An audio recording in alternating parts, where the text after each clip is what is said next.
आज हम सर्दियों के लिए बहुत ही हेल्दी खजूर की बर्फ़ी बनाएंगे, जिसे खजूर पाक भी बोलते हैं। इसे घर पर बनाना बहुत आसान है। इसके लिए हमें कोई भी चाशनी बनाने की ज़रूरत नहीं है। सिर्फ 10 से 12 मिनट में ही ये बनके तैयार हो जाता है। तो चलिए इसे बनाना शुरू करते हैं।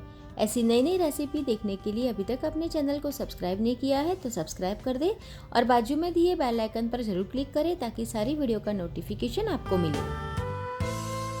मैं हूँ हितल और मेरे किचन में आपका स्वागत है।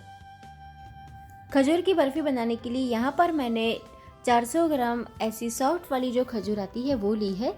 ये खजूर इतनी सॉफ्ट होती है कि आप हाथों से ही उसके अंदर के जो सीड्स है यानी कि बीज है उसे निकाल सकते हैं। तो सभी खजूर को हम इस तरह से बीज निकाल कर अलग कर लेते हैं। ये खजूर आपको मार्केट में बहुत आसानी से मिल जाएगी। अगर आपको खजूर की अलग अलग वैरायटी के बारे में जानना है तो मेरी नई चैनल को सब्सक्राइब कर दीजिए। लिंक मैंने नीचे डिस्क्रिप्शन बॉक्स में दे दिया है। खजूर के अलावा हमें चाहिए गोंद, डेसिकेटेड कोकोनट यानी कि किसा हुआ नारियल, पिस्ता, काजू और बादाम लिए हैं और सभी ड्राई फ्रूट को मैंने इस तरह से चॉप कर लिया है। ये मगज़ है, ये सौंठ का पाउडर है यानी कि ड्राई जिंजर पाउडर, ये पीपरी मूल का पाउडर है जिसे गंठोला भी कहते हैं, ये पोस्तो दाना यानी कि खसखस है, इलायची का पाउडर है और एक जायफल है। सारा मेज़रमेंट मैंने नीचे डिस्क्रिप्शन बॉक्स में आपको दिया हुआ है।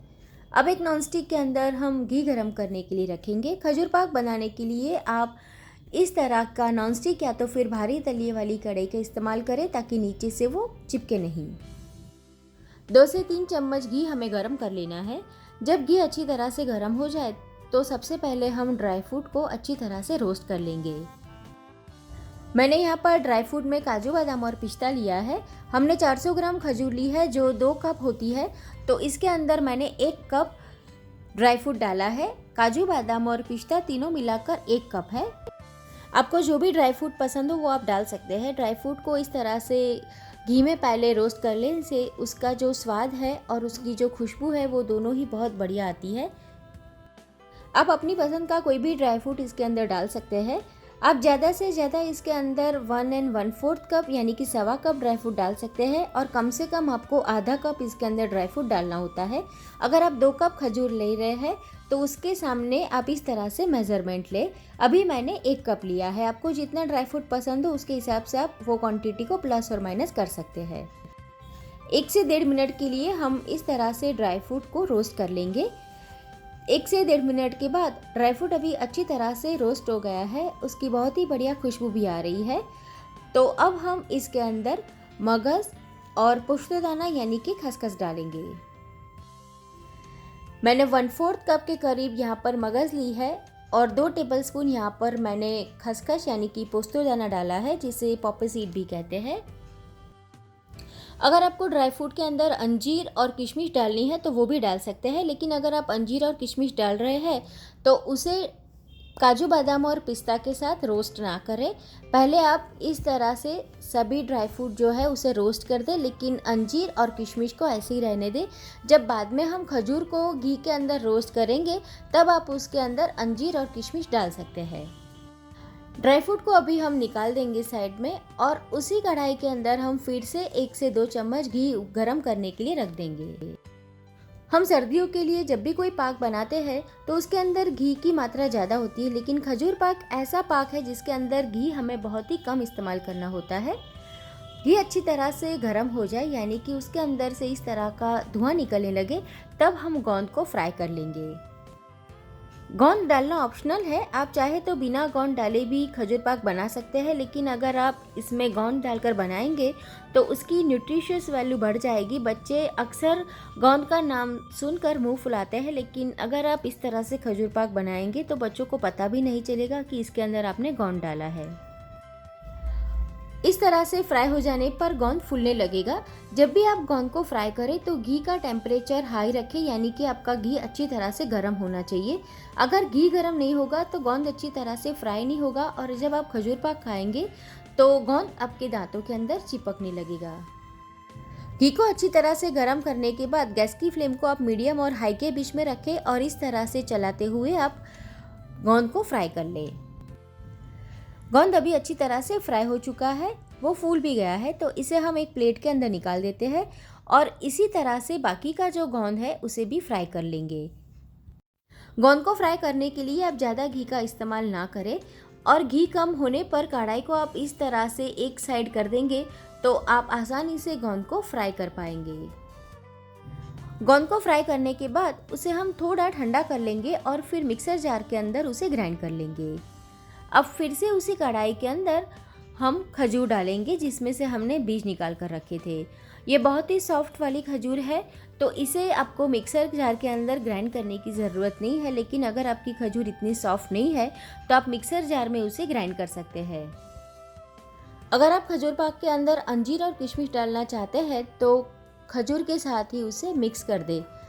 इस तरह से स्पैचुला से उसे प्रेस करते जाए। आप चाहे तो मैशर से भी उसे मैश कर सकते हैं। खजूर को भी हम 1 से 2 मिनट के लिए सीख लेंगे। गैस की फ्लेम को स्लो रखना है और इस तरह से स्पैचुला से उसे दबाते रहना है ताकि खजूर मैश हो जाए।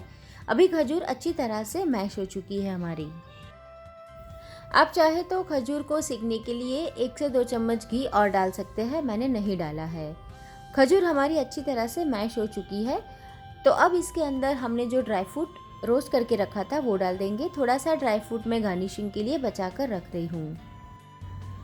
अब साथ में ही इसके अंदर हम डाल देते हैं ड्राई जिंजर पाउडर यानी कि सौंठ का पाउडर, पीपर मूल का पाउडर जिसे गंठोड़ा भी कहते हैं। सौंठ पाउडर और पिपरी मूल पाउडर यहाँ पर मैंने 2-2 टेबलस्पून डाला है। इलायची का पाउडर डाल देंगे 1 टीस्पून और थोड़ा सा जायफल हम कद्दूकस करके डाल देंगे। अगर आपके पास जायफल का पाउडर है तो आप आधा टीस्पून जायफल का पाउडर डाल दें। आप खजूर पाक के अंदर जायफल ज़रूर से डालें, जायफल से बहुत ही बढ़िया खुशबू आती है। अब अच्छी तरह से इसे हम मिक्स कर लेते हैं। अगर आप चाहें तो इसके अंदर थोड़ा सा खोया यानी कि मावा भी मिला सकते हैं, लेकिन अगर आप मावा डाल रहे हैं तो वो खजूर पाक फिर आप ज़्यादा दिनों तक स्टोर नहीं कर सकते। तो अभी यहाँ पर मैंने मावा यानी कि खोया नहीं डाला है। अब इसके अंदर हम गोंद डाल देंगे जिसे हमने ग्राइंड करके रखा था। ये खजूर पाक आप बाहर ही 25 से 30 दिनों तक स्टोर कर सकते हैं, लेकिन यकीन मानिए जब भी आप घर पर ये बनाएंगे तो 2 या 3 दिन में ही सारा ख़त्म हो जाएगा। अच्छी तरह से हम इसे भी मिला लेते हैं। अभी गैस की फ्लेम को हमें बिल्कुल स्लो रखना है और अगर आप चाहें तो ये समय पर गैस की फ्लेम को बंद कर सकते हैं और जब अच्छी तरह से गर्म हो जाए तब फिर से आप 1 से 2 मिनट के लिए गैस की फ्लेम को ऑन कर सकते हैं। अगर आपने नॉनस्टिक लिया है तो ये नीचे बिल्कुल भी नहीं चिपकेगा। अब इसके अंदर हम सूखा हुआ नारियल यानी कि कद्दूकस किया हुआ नारियल डाल देते हैं। अभी मैंने मार्केट में जो रेडी डेसिकेटेड कोकोनट मिलता है उसका इस्तेमाल किया है। अगर आपके घर में सूखा हुआ नारियल है तो आप उसे कद्दूकस करके भी डाल सकते हैं।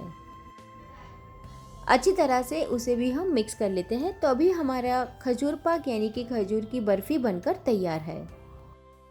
आप देख सकते हैं कि ये मिश्रण अभी कढ़ाई छोड़ रहा है, तो अभी ये बनकर तैयार है। तो गैस हम बंद कर देते हैं और उसे तुरंत ही इस तरह से मोल्ड के अंदर पलट देते हैं। मैंने मोल्ड के अंदर बटर पेपर लगा दिया है। बटर पेपर को मैंने घी से ग्रीस कर लिया था। स्पैचुला से इस तरह से उसे दबाकर हम सेट कर देंगे। अगर आपके पास इस तरह का मोल्ड नहीं है तो आप कोई भी थाली में भी इसे जमा सकते हैं। आपको जितना थिक चाहिए उसके हिसाब से आप उसे सेट कर दें। स्पैचुला से इस तरह से आप ऊपर से उसका लेवल कर लें। ये खजूर पाक अब हम आधे घंटे के लिए फ्रीज में रख देंगे ताकि अच्छी तरह से सेट हो जाए। और अगर आप इसे बाहर रखते हैं तो फिर उसे सेट होने में ज़्यादा समय लगेगा। बाहर इसे 2 से 3 घंटा लगेगा, लेकिन फ्रीज में ये आधे घंटे के अंदर ही अच्छी तरह से सेट हो जाएगा। आप देख सकते हैं कि इसके ऊपर कितनी बढ़िया शाइन आ गई है। अब हम इसके ऊपर ड्राई फ्रूट लगा देते हैं जो हमने साइड में रखा था। ये गार्निशिंग के लिए है, आप चाहे तो बिना गार्निश किए भी इसे सर्व कर सकते हैं। अब स्पैचुला से हम ड्राई फ्रूट को थोड़ा सा इस तरह से दबा देंगे ताकि वो अच्छी तरह से स्टिक हो जाए यानी कि चिपक जाए। मैं अभी इसे फ्रीज में ही रख रही हूँ ताकि ये आधे घंटे के अंदर सेट हो जाए। आधा घंटा अभी हो चुका है तो फ्रीज में से हम इसे निकाल देंगे। बटर पेपर को इस तरह से हम निकाल देंगे और फिर शार्प नाइफ़ की मदद से इस तरह से हम निशान लगा देंगे। आपको जितने बड़े पीस चाहिए उसके हिसाब से आप उसे कट करें। अभी मैंने यहाँ पर इसे मीडियम साइज़ में कट किया है। अब पिज़्ज़ा कटर से इसे हम इस तरह से अलग कर देंगे। आपके पास पिज़्ज़ा कटर नहीं है तो आप चाकू से यानी कि नाइफ से भी कर सकते हैं। अभी हमारा खजूर पाक यानी कि खजूर की बर्फ़ी बनकर तैयार है। आप देख सकते हैं कि ये कितनी बढ़िया बनी है। आप चाहे तो इसके लड्डू भी बना सकते हैं और इसके रोल भी तैयार कर सकते हैं। अभी यहाँ पर मैंने इस तरह से खजूर की बर्फ़ी बनाई है। तो ये रेसिपी आप ज़रूर ट्राई करें। रेसिपी आपको कैसी लगी मुझे कमेंट करके ज़रूर बताएं। अगर आपने कभी इस तरह से खजूर पाक बनाया है तो वो भी कमेंट करके मुझे ज़रूर बताएं। ऐसी नई नई रेसिपी देखने के लिए चैनल को सब्सक्राइब करना ना भूलें। आज की रेसिपी आपको पसंद आई है तो इसे अपने फ्रेंड्स और फैमिली के साथ भी ज़रूर शेयर करें। तो फिर से मिलते हैं ऐसी ही एक नई रेसिपी के साथ।